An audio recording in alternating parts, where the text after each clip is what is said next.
muleta atasobola kudduka misinde naye agambe ekibuga alhamdulillah nkitutte kuba bino byagguluba tudduse emyala ne tugibuka ne Lukwago nga alwaniramu abantu b'ekibuga kakati anadduka atya kuba bino bya misinde nogira ekinavaamu ng'agwa wansi ng'ekibuga bakitwala bannange nzaali wano bwemulaba nekiraakira ndi musajja mulema wa kugulu kumu okugulu kwange kwavaako lwakinya kati ng'okukuba kakuyege n'okunoonya obululu wamu n'okukuba campaign mu kibuga Kampala kugenda maaso era nga kwatandise okuba nga kutojera ng'ekisinze okubeera nga kirindirirwa kwe kulaba okubbinkana wakati wa Elias Lukwago wamu ne ya Honorable Balimwezo Nsubuga engeri gye kunaatambulamu wabula ebintu byatandikidde mu mbeera ya kazigizigi n'embeera ey'obuzibu obw'ekika ekya waggulu oluvannyuma lw'ebigambo ebyayogeddwa omukulu Allan Sewanyana ebigambo eby'okutyoboola ebigambo eby'okuwewula ate era mukadde ke kamu n'okuleetera omuntu omulala ali mu mbeera efaananako bw'etyo okuwulira nga atagwanidde yadde okusaanira.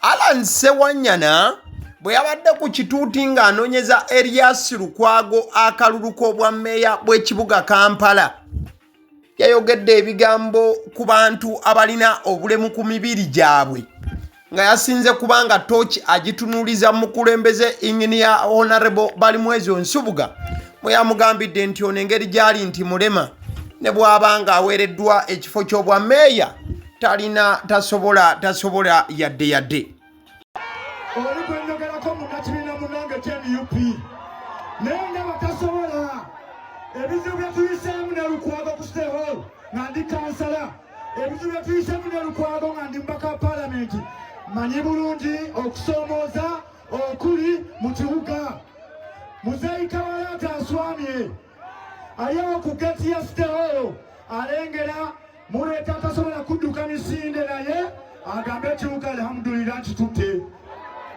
kuba bino byagguluba tudduse emyala ne tugibuka ne Lukwago nga alwaniramu abantu b'ekibuga kakati anadduka atya kuba bino bya misinde nogira ekinavaamu ng'agwa wansi ng'ekibuga bakitwala tuwulira bulumife ng'oyagala ku Lukwago ebintu ebitategeerekeka omusajja atalya nguzi omusajja ateekwekerera omusajja atalina nkwe omusajja asonze mu Kawalata mu kibuga wano emyaka 20 n'amutunuulira bece ne Museveni n'amutunuulira bece Lukwago n'agamba osaaga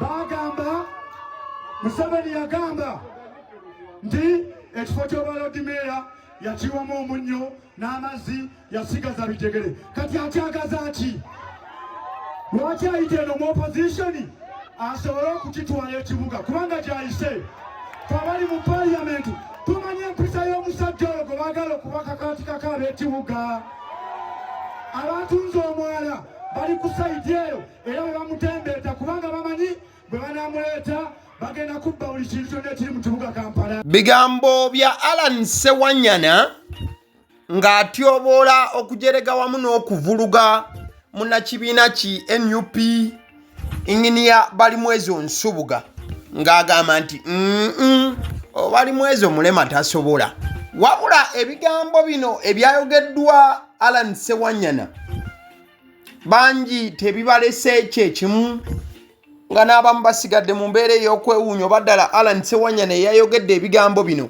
wabula njagala okujjukizaako munnange gwe alaba YouTube channel eya AGALIWO nti gye buvuddeko bw'obanga weetegereza bulungi ensonga Honorable Balimwezo Nsubuga ebbanga lyonna akyogedde lunye nti ye musajja mulema wabula ng'obulema bw'alina tebwamuzaalibwa nabwo yabufuna bukulu era nnyonnyola bulungi embeera mwe yayita okubanga yatuuka wano waali ate osanga Allan Sewanyana mwatandikidde okumuvuluga n'okuba nti amujeregerera n'okumusekeeterera. Mwami Museveni yayingira oba pulezidenti alina emyaka 43 era tutunuulira n'agamba legera embatasiro tuzuukukae kekaseera tutwale obukulembeze nga tuyita mu pulezidenti Kyagulanyi. ngenda ku kipo kyebanedibeera lwaki Kampala ina ebizibu bingi ekimu ku bizibu bya Kampala kyetanguudo embi bannange nsaali wano temulaba nenkiraakira ndi musajja mulema wa kugulu kumu okugulu kwange kwavaako lwakinya emmotoka yali evuga ng'omuwala kirimu anyirira n'akina ekinnya nampa n'akatuka mu bbanga okukka wansi okugulu kwe kubuseeko kino nyambadde kipiira ekiri muno kiki kipiira embeera eno sigibagaliza mmwe ekyo kyetande ky'obusungu neŋŋamba kaningira ebyobukulembeze ndabule ng'abantu baffe bafa kasasiro kipenzi kasasiro ngatta abantu nga tuli mu byabufuzi leta ke kaseera tuveeyo tutwale obukulembeze obutubu bigambo bya Honorable Balimwezo gye buvuddeko ng'annyonnyola bannakampala atuuka atya okutuuka ku ssa ly'okuba nti yafuna obulemu ku mubiri gwe wabula newankubadde nti Engineer Balimwezo azze ng'annyonnyola abantu bino byonna Allan Sewanyana ye bwe yakutte omuzindaalo obulemu obuli ku mubiri gwa Engineer Balimwezo ye Allan Sewanyana yayagadde kukikozesa nga kintu ky'oyinza okukubirako campaign mweyagambidde bannakampala nti oyo kati anadduka atya ng'abalwanirira kakati anadduka atya kwebino bya misindo kinoti notemu ekinaavaamu ng'agwa wansi ng'ekibuga bakitwala Allan Sewanyana musajja wa bwino bwe yabadde katuuti bangi baamukubidde endoolo wamu n'okukyacanca era nga bamuyita awaman olw'ebigambo bye yayogedde wabula ekibuuzo kiri kimu ebigambo ebyayogeddwa Allan Sewanyana biyinza kuyingira kiwanvu kyenkana kimitima gyabo abatambula n'obulemu ku mibiri gyabwe oba osanga tekwali kusalawo kwabwe omu ku bakulu abatakabanira eddembe ly'abantu abaliko obulemu era nga naye kennyini abulina bwe yafuna obukulu era ng'akinyumya n'emboozi ye agikozesezza mu bungi okuba nti akyusa emitima gy'abantu omukulu amanyiddwa nga Muhammad Kimbugwe bwe muba mujjukira yehaajo ye yazannyanga mu OMG eyalina bahajati abangi abantu abalaba OMG omukulu Muhammad musajja awangaala n'embeera y'okubeera nti asumbuyizibwa mu kuwulira wabula ng'ekyo yakifuna akuze gwali musujja ogwamutomera okakana ng'afunye obuzibu obwannamaddala wabula alwanye nnyo okuba nti amalawo stigmatization oba abantu okukozesa embeera eyo omuntu gy'aba alina ne batandika ate bo okukitwala ng'ekyokusekerera n'okuleetera omuntu alina obuzibu obwo okutandika okuwulira obubi n'okweyawula ku bantu olw'okuba nti bangi baba bamututte ng'omuntu atasaanidde. Landlord lyerinnya lyakozesa ku mukutu gwo gwa Facebook yawandiise n'agamba if it is true that Allan said this, please tell him that I serve at the African Union while deaf. Omukulu n'agamba nti bwe kibanga kituufu Allan Sewanyana yayogedde ebigambo bino mbasaba mumugambe nti nze nkola mu African Union oba organization eyetwala ensi za Africa newankubadde nga ndi kiggala oba siwulira oba nina obuzibu n'okuwulira. Persons with disability wake up every single morning face to face with this kind of empty-headed mindset and defy it each time. Nagamba nti abantu abalina obulemu ku mibiri gyabwe bazuukuka buli lunaku okutunuulira n'okwambalagana n'abantu ab'emitwe emikalu bwe giti era nga balwana okulaba nti at least basigala nga bayimiridde. To imagine that I once respected him, I hope he actually didn't say this. Landlord n'amaliriza nga amaanyi gamuwedde agamba nti ye okukubyamu obukubi ekifaananyi nti yali awadde ku Allan Sewanyana ono ekitiibwa eky'amaanyi yabadde awo ng'asuubiriza busuubiriza. Kale Mukama Katonda ayambe buyambi Allan Sewanyana abeere ng'ebigambo ebyo teyabyogedde. Wabula nga YouTube channel eyagaliwo, we can 100% confirm that Allan Sewanyana said so. Ebigambo Allan Sewanyana yabyogedde. Njagala tutambuleko mpola mpola. Twetegerezeeko ku bimu ku birowoozo bya bannayuganda oluvannyuma lw'ebigambo ebyayogeddwa Allan Sewanyana ng'aliko katooti akuyegera Elias Lukwago n'okumunoonyeza akalulu basobole okukuba Engineer Balimwezo Nsubuga eyavuddeyo okuba nga yeesimba ku Elias Lukwago. Ono bamuyita Samuel M. Munama agamba nti fool does working for the people require one to run all day. Ono yabadde ayanukula kiri Allan Sewanyana kyagambye nti Balimwezo tasobola kudduka ng'afunye obwa meeya. Ono n'agamba nti ono musiru. Kyagamba nti omuntu waafuna ekifo ky'okuweereza abantu tugeze parliament n'ebifo ebyobukulembeze, omuntu oyo alina kusiiba nga adduka olunaku lwonna. Richard T. Pound Assets. Disability is not inability. Leadership is about the heart, not the legs. Ono ng'agamba nti obukulembeze okubeera ng'oliko obumenemu tekitegeeza nti tosobola. Obukulembeze tekitegeeza kubeera nti olina kugulu oba magulu. Wabula guba mutima kuweereza abantu. Ono bamuyita Kenneth Sekabira agamba nti everyone has a disability because some disabilities are unseen. That's why a person like Sewanyana can come out and mimic those with the physical ones. Kenneth n'agamba nti buli muntu abeera n'obulemu. Y'ensonga lwaki abantu nga Sewanyana nti abantu abamu baba n'obulemu ne bw'oba nga tobulaba. Y'ensonga lwaki abantu nga Allan Sewanyana yavuddeyo n'atandika okukola ebintu ebisekeeterera munne alina obulemu obulabikako oba disability eri physical. Ono bamuyita John Paul Guminkiriza. This was below the belt and Allan is capable of saying this with the way how he reasons and thinks that he is the only one who is fit to be in parliament.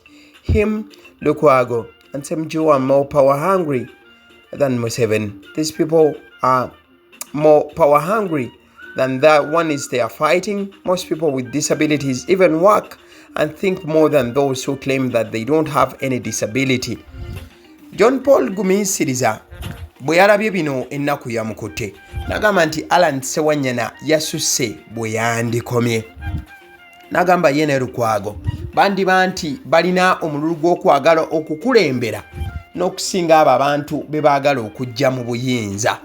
Bamuyita Peter Semogerere. I have seen the video clip. If it is authentic, someone should apologize. Peter n'agamba nti akatambika Elias Lukwago nga ali ku stage then Allan n'atandika okwogera ebyo naye kennyini yakalabye. Wabula ekituufu wabeewo omuntu avaayo yeetonde kino kisuse. Nakyambadde Cleophas n'agamba nti anti akalulu alinayitwe K. Stanley nakkiriziganya n'ebigambo bya landlord. Olivia Mugabe agamba he actually broke my heart. That's the least I expected out of him. It was so painful watching that clip. Olivia agamba nti obulumi bwamujjudde bwe yalabye nga Allan Sewanyana atawukana n'ebigambo bwe bityo. Era Olivia agamba nti obulumi katono bumutte okulaba vidiyo eyo nga Allan Sewanyana asekerera abantu abaliko obulemu nga kikulembeddwamu okubanga yabadde asekerera Engineer Balimwezo Nsubuga. Bamuyita Rainbow Happy Samson. He said it and even mimicked the way he walks. It is so sad. Sometimes I expect a lot from people. Today it was too much from him.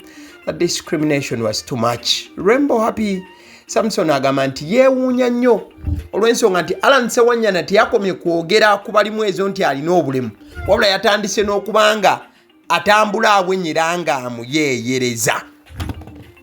Rainbow n'agamba nti ebiseera ebisinga asuubira kingi okuva mu bantu ne ku luno kyasusse. Kuno okusosola Allan Sewanyana kwe yakoze amazima yasusse we yandikomye.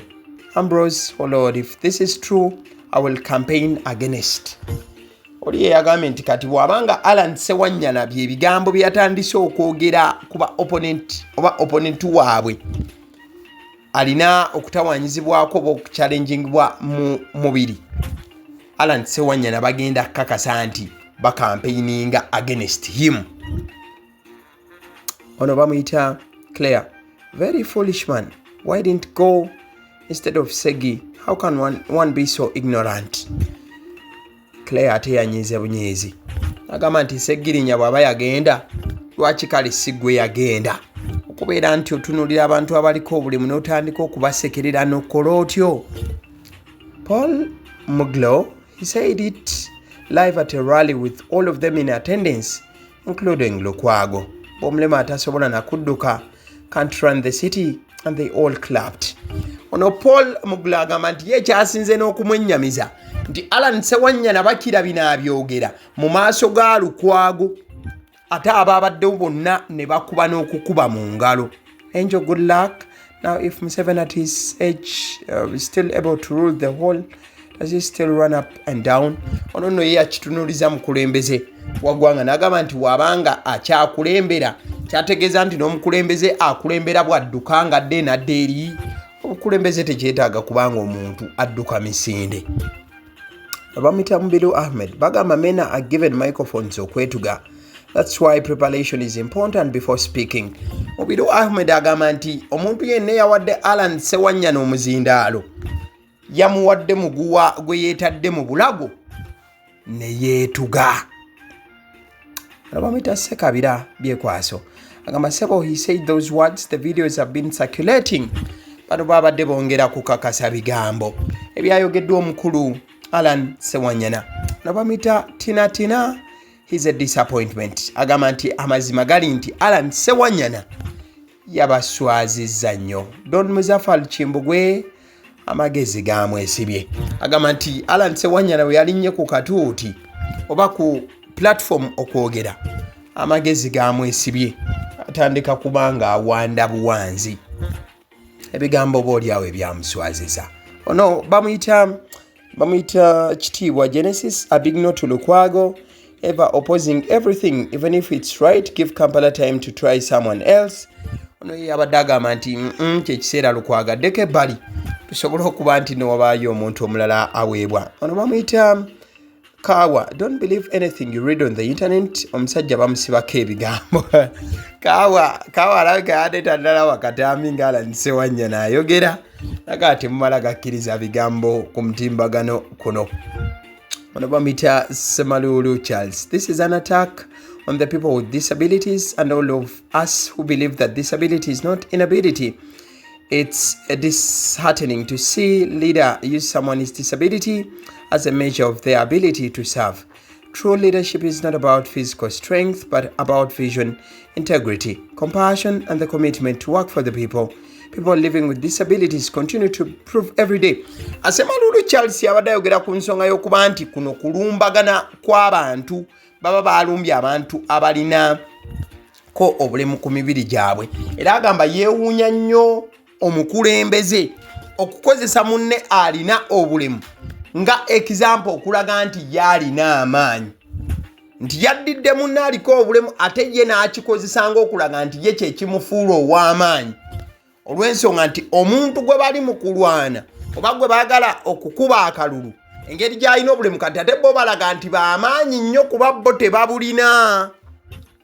You got the point. Bibadde ebimu ku birowoozo by'abantu abayikulumuludde okweyiwa ku mukutu gw'omukulu Muhammad Chimbugwe, the landlord, omu ku basajja abataka bana ennyo ku lw'eddembe ly'abantu abatawanyizibwa n'okubeera nti balina obuvune oba balina obulemu ku mibiri gyabwe mu mbeera emu oba endala. Botasobola kugamba nti muntu abeera yasalawo oba nti omuntu abeera yayagala. Mukadde ke kamu Allan Sewanyana bwe yabadde ku campaign eno ebigambo yawanze bingi nnyo ng'ovudde ku biri. Kale kankuweko obubaka obulala olw'ensonga oyinza ogamba gwe kati oli mu kutuwa amawulire gwe musinza kutunuulira kyakuba nti omusajja yayogedde ku kiri ng'ebirala bye yayogedde tobitulaga. Yayogedde ebirala mbirina. Let's have a glimpse here. N'abagagga mwembi abalwaniridde tubadde wano mu kibuga nga tukulubana entalo z'omu kibuga nga bannaffe abamu bwe tubeera mu kibuga nga b'oppositioni nga bo bawagira ebintu ebikyamu olw'okuba balowooza Lukwago tategeera. Naye mwafuna omukisa, twafuna omukisa okufuna Lodi Meya ategeera. Era abadde balowooza nti Kampala yeetaaga inginiya. Abo baali nga tebategeera bulungi. Kampala alimu abasuubuzi beetaaga inginiya. Twegamba okulwanirira emisolo n'okugitegeera kyetaagisa inginiya. Kampala alimu ebintu bingi. Owa bodaboda weetaaga inginiya. Bw'abeera bakugoba weetaaga inginiya. Ani gwe basiriwaza atasoma? Baba bakiikirira mu Kampala tutegeera. Era osanga omubaka wa palamenti ayogera ebitategeera mugobe. Kuba kakati gwali wano ow'ebiroola ebiri awo bananyi ekisaawe kino bannabyamizannyo ate inginiya omwetaaza ki? Wetaaga muntu ategeera amateeka g'ettaka okulwanya ekisaawe kino. Wetaaga ategeera amateeka g'ebyentambula okulwanya entambula. Weetaaga omuntu ategeera amateeka g'ebyemisolo okulwanira emisolo emikkakamu mu Kampala. Kampala erina dipatimenti y'abayinginiya weeri wali. Kyayagala tugamba mbuna okusasula emisala gy'abantu abakolera KCCA n'abasomesa abasawo malwaliro byetaaga inginiya tamanyi byakubala.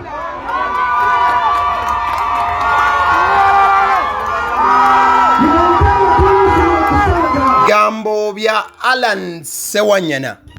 He is currently on the spot. Buli muntu eyalabye ku katambi nga Allan Sewanyana ayogera ebigambo bye yayogedde. Naddala abantu abalwanirira eddembe ly'abantu abaliko obulemu. Emitima bonna gy'abatyekedde. Ne bagamba nti yii omukulembeze Allan Sewanyana mu mazima ye yavuddeyo n'awanda ebigambo ebifaananako bwe bityo. Kweri Allan Sewanyana is yet to reply in defense of whatever that he uttered out on that fateful day that has led us to this very day, whereby everyone is criticizing each and every word that Allan Sewanyana said against their opponent in Engineer Balimwezo Nsobuga. Kale tugende maaso. Yagala tumalize ne ka sports katonotono. Ka sports katonotono. Ntujja kubanga tweyongerayo. Essaawa zino ku screen abazannyi boolaba kuliko omuzannyi w'abannaffe aba Manchester United. Mwana mulenzi amanyiddwa nga Kobe Maino. Mwana mulenzi amanyiddwa nga Kobe Maino musajja muzannyi wa Manchester United. Wabula ebintu tebitambula nga bwe yabibala oba ebintu tebitambula nga bw'abyetaaga. Kati waliwo amawulire okuva olunaku olw'eggulo lwonna amawulire gaasiibye googera ku kyokuba nti Manchester United neeteefuteefu okuta mwana mulenzi Kobe Maino asobole okuba nga yeeyongerayo kale at least ku looni. Bakala mwana mulenzi ono Kobe Maino okusooka ave ku Manchester United olw'ensonga bawulira nti takoze kimala ekibadde kimusuubirwamu nga omuzannyi.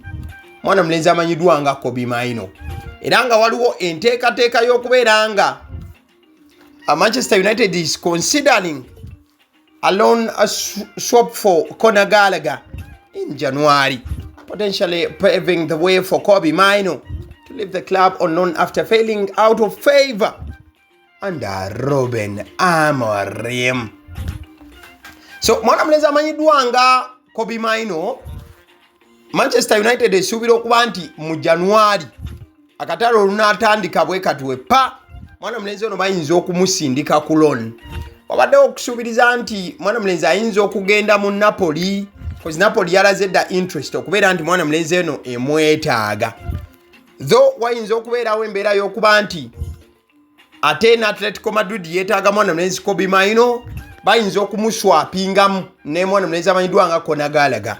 Ojja kujjukira nti mwana mulenzi Kobe Maino obudakiika bwafunye butono nnyo nnyo nnyo bukya season etandika ku Manchester United.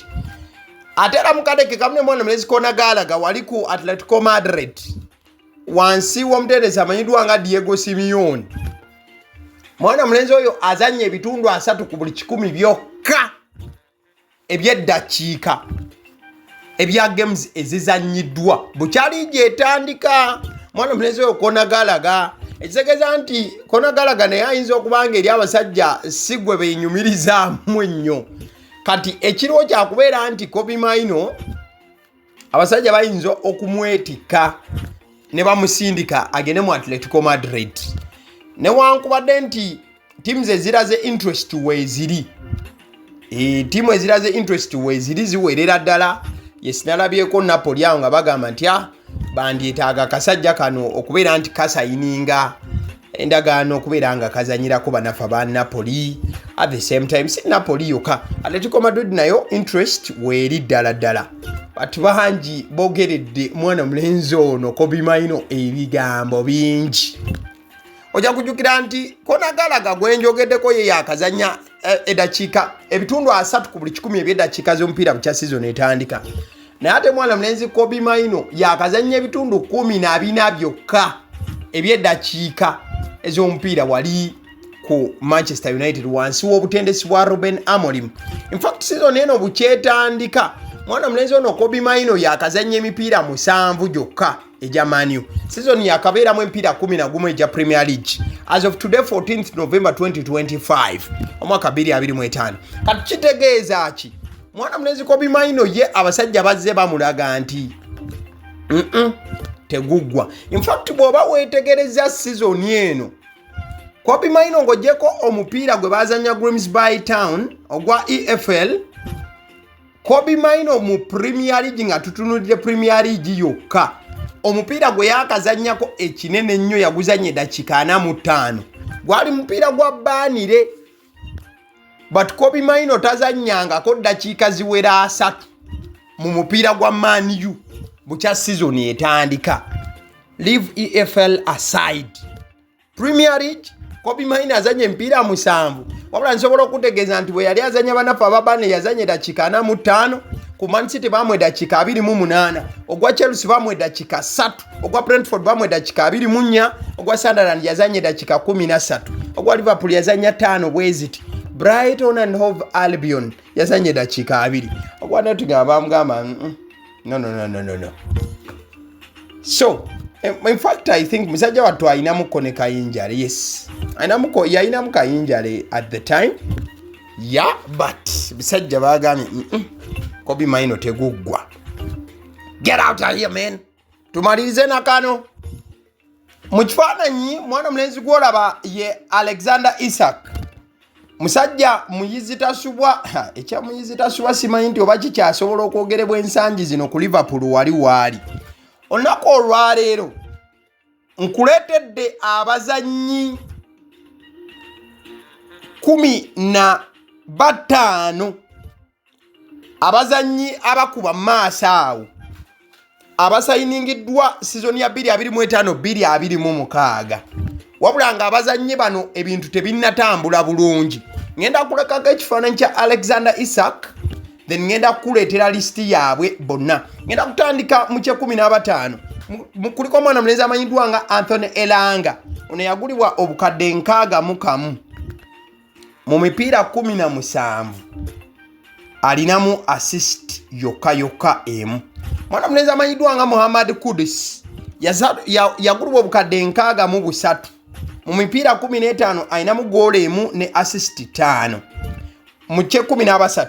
Mwana mulenzi omuyitale amanyiddwa nga Matteo Rategai yagulibwa obukadde 68 yakateba goals 6 wamu ne assist emu mu mipiira 10. Tugenda ku mwana mulenzi owa Arsenal amanyiddwa nga Eberechi Eze. Ono yagulibwa obukadde 7 bweddu yakateba goals 2 ne assist 3 mu mipiira 17. Sigambye nti twogera ku ngeri basajja gye beetalaatala, tugamba return on investment. Ndikati abasajja ddala akasente kavuddeyo kanaalabika nti nno kanaava mu kya 11. Mulimu mwana mulenzi amanyiddwa nga Xavi Simons. Ono alina assist 2 mu mipiira 14 wali ku ttiimu y'abanafu aba Tottenham Hotspurs. Mu kifo eky'ekkumi tulina mwana mulenzi amanyiddwa nga Luis Diaz, ono yagulibwa obukadde 7 ali ku ttiimu y'abanafu aba Bayern Munich. Mwana mulenzi ono yakateba goals 11 ne assist 5 mu mipiira 17. Mu kifo eky'omwenda tulinawo mwana mulenzi amanyiddwa nga Matthias Cunha owa Manchester United. Ku bukadde 7 bwe yagulibwa mwana mulenzi ono alina goolo emu mu mipiira 11. Batugende wa mwana mulenzi owa Arsenal mu kifo eky'omunana Victor Gyökeres obukadde 6. Mwana mulenzi ono alina goals 6 mu mipiira 14. Tugende mu ky'omusanvu waliwo omusajja wa Manchester United bukadde 7 Brian Mbeumo alina goals 6 ne assist 1 mu mipiira 12. Nalwe tweyongera tulina mwana mulenzi mu ky'omukaaga amanyiddwa nga Nick Walterment omujjukira okuba naffe ku ttiimu y'abanafu aba Newcastle. Mwana mulenzi ono ku bukadde 7 bwe yaleetebwa alina goals 7 mu mipiira 17. Nalwe tugenda mu kifo eky'okutaano mwana mulenzi agukyangira saidi eri ez'ettake mwana mulenzi omu Nigeria amanyiddwa nga Victor Osimhen mu mipiira 12 alina goals 9 ku bukadde 75. At the same time tujja kwogera ku musajja wa Manchester United, njogera ku musajja amanyiddwa nga Benjamin Sesko. Bukadde 8 bweddu yaleetebwa asobola okuba nga anoonya amagoolo mu mipiira 12 alina goals 2 ne assist 1. Tujja genda mu kifo ekyokusatu. I think abalidde empanga byonna bizannyi bya Liverpool ebisatu. Mu kifo ekyokusatu tulina mwana mulenzi amanyiddwa nga Hugo Ekitike obukadde 95 abasajja kwe bamusonjolera ne bamuleta ku ttiimu y'abanafu eya Merseyside. Tugenda ku Liverpool. Mwana mulenzi ono yakateba goals 6 ne assist 1 mu mipiira 16. Tugende mu kifo ekyokubiri. Mwana mulenzi amanyiddwa nga Florian Wirtz oba mumusoma nga Witties. Abamumwe abataasoma ku Lugerman nze nalusoma simanyi. Mwana mulenzi ono yagulibwa obukadde 125 mu mipiira 16. Asobodde okuba nga afunamu assist 3 ku ttiimu y'abanafu aba Liverpool. At the same time mu kisooka ye musajja muyizi tasubwa mbuzi oba ekyo kikyayogerebwa nti muyizi tasubwa mu kifo ekisookera ddala ye guy golaba ku screen amanyiddwa nga Alexander Isak. Abasajja bazuuzumba okuleeta omusajja ono okumujja ku ttiimu y'abanafu aba Newcastle lwali lutaalo. Mwana mulenzi Alexander Isak mu mipiira 8 gy'asobodde okwenyigiramu alina gooli ye emu bwedu. At the same time alina ne gwa assist ogukudde jembe gumu bwe guti. So exactly these are the results so far. And someone could say the results are far from good. The top expensive attacking players of the year 2025-2026 summer transfer window. Ebintu webito webirabika. Ale, nzikiriza nkutegeze ku bannaffe aba Honeybites bagamba nti bo omulimu gwe bakola gwa kukolera byakulya eby'abaana abadda ku masomero. Bwe tugamba abaana abadda ku masomero saabo bokka abadda ku masomero wabula n'ababeera ewaka balina package ey'ebyokulya eby'abaana mu line efaananako bwetyo. Gwe bakubire bukubizo bagambe njagala package y'ebyokulya by'abaana abali ku masomero oba abaana abalya ebyokulya. Balina ebyokulya yogera ku daddies, yogera ku binyeebwa, amawogola, yogera ku bagiya, yogera ku cupcakes, yogera ku donuts. Osobola okubafuna ku 0709 787508. Ate era mukadde ke kamu bw'oba oyagala ku pizza size yonna era namba y'emu. Ate era mukadde ke kamu bakola ne cake eza buli mukolo babayita aba Honeybites. Njagala n'okutegeeza ku bannaffe aba Alson Painters UG bano basiizi ba langi era nga balina obukugu mu kusiiga langi era bamanyi ne langi ki egenda ku kizimbe kyo era mu ruumu ki. Tebasobola kuddira langi yandigenze mu kisenge ate ne bagisiiga mu ddiiro ey'omu dining ne bagisiiga mu kinaabiro. Nedda, Alson Painters UG omulimu gw'okusiiga langi bagukugukira ddala basiiga ebizimbe okuviira ddala ku ruumu emu paka ku makalina n'amakalina gwe bakubira ebukubizo bagambe nti Alson Painters UG namaliriza okuzimba ekizimbe kyange. Infact ne bw'oba olina ekizimbe nga kikadde nga olaba langi yaakyo efaanana si bulungi, Alson Painters UG bazze kugonjoola ensonga eno. Bakubire ku 0705 1936 be bannaffe aba Alson Painters UG. Aba Sedi Omusunsuzi lyerinnya eryange yenze aba Sedi Omusunsuzi, yenze atuula emabega w'omuzindaalo buli lunaku era ly'eddoboozi ly'owuliriza ku mukutu guno aba Sedi Omusunsuzi ly'eddoboozi eryo, era ng'omukutu kwoli gwe guno ogwagaliwo. Nagamba nti information yonna gy'olaba ku channel eno tetugattamu kintu kyonna ate tewali kye tutoolamu. Information nga bw'eba eyingiddewo ffe bwe tugikwata ne tugikuwa. Kati gwe omulabi n'osalawo ki eky'okukozesa information eyo. Kati ky'ogenda okukola mukwano gwange bw'oba omaliriza okulaba vidiyo eno, likinga, commentinga ki ky'olowooza, mukadde ke kamu subscribinga bw'oba nga omukutu guno oli mupya, ate era mukadde ke kamu sharingira mikwano gyo girabe vidiyo eno ate ne videos endala ku mukutu guno. Agaliwo YouTube channel, mwebale kutulaba.